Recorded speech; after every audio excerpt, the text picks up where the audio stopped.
원형으로 나열하는 겁니다. 둘러앉는 거예요. 보죠. 일단은 둘러앉는 거 같은 경우에는 예를 들어서 이런 걸 한번 생각해 볼까요? 3명인지 4명인지 모르는 상황이라고 쳐요.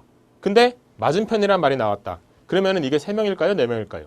4명일 거예요. 왜냐하면 3명이면은 누가 맞은편인지를 참 정하는 게 난감하잖아요. 근데 4명이라면 딱 정해지죠. 그죠?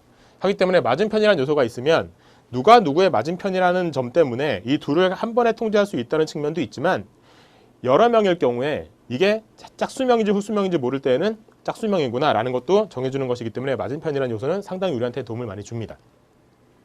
가지를 이용한다는 건 뭐냐면 이런 거죠. 예를 들어 8명이 앉았다. 이거를 이렇게 둥그렇게 앉아가지고 8명 이렇게 앉힌다고 하면 물론 그릴 때야 편하지만 이게 적다 보면 막 어떻게 적히다 보면 지저분해지고 옆에 적히기도 하고 그러다 보면 맞은편이 얘인지 맞은편이 얘인지 두 칸 옆이 누군지 이런 게 헷갈리기도 하고 그렇거든요. 하기 때문에 아예 애초에 자리를 정해준다는 의미로 이렇게 가지를 쳐가지고 그림을 그리면 좀 더 편할 수도 있어요. 그러면은 맞은편이 누군지 두 칸 옆이 누군지 이런 거를 정확히 알 수가 있죠.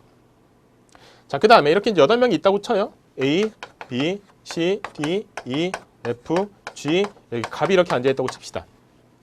세 번째를 얘기하려고 하는 건데요. 예를 들어서 D의 오른쪽에 앉은 사람이 누구냐? 라고 물어보면 E가 됩니다.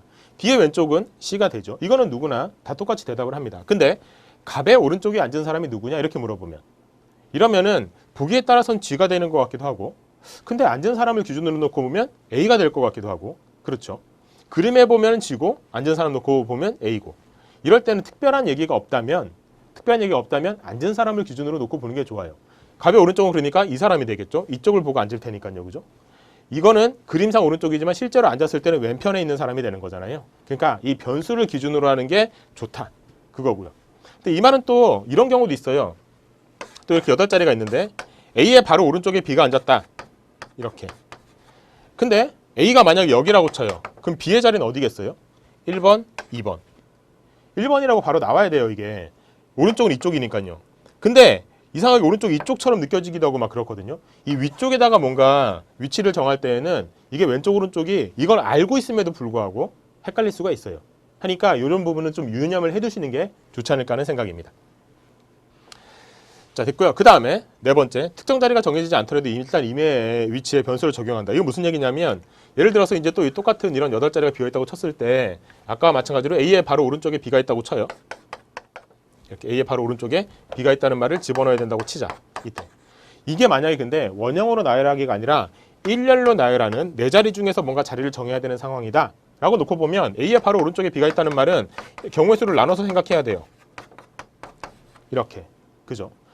만약에 이 경우가 아니라면, 그러니까 만약에 A가 두 번째 자리로 정해진다면 이게 아니고 이게 아니다라는 게 정해지잖아요. 근데 만약에 원형으로 집어넣는다라고 할 때는 A의 바로 오른쪽에 있다는 말을 여기다 집어넣는다고 쳐죠. 이렇게. 그럼 꼭 이렇게만 해야 되나요? 이렇게도 다 가능하죠. 하지만 아무데나 집어넣어도 돼요. 왜냐하면 원형으로 나열하기는 A가 여기가 아니다, 여기다 라고 하면 돌리면 그만이거든요.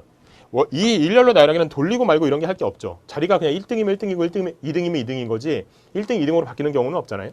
얘 같은 경우는 이 자리가 아니라 이 자리다라고 하면 돌리면 그만이기 때문에 원형으로 나열하기는 약간 이런 점에서는 그러니까 여기 같은 경우에는 이런 퀴즈 문제 같은 경우에 가장 어려운 지점은 어디서부터 시작해야 될지 모르겠다가 어려운 경우가 많은데 원형으로 나열하기는 최소한 그렇지는 않아요. 일단 아무데나 집어넣고 시작하면 돼요. 그 다음에 이제 그 안에서 문제가 복잡해질 수는 있지만 그래서 아무데나 일단 집어넣고 얘기를 시작하면 좋다. 이 얘기입니다.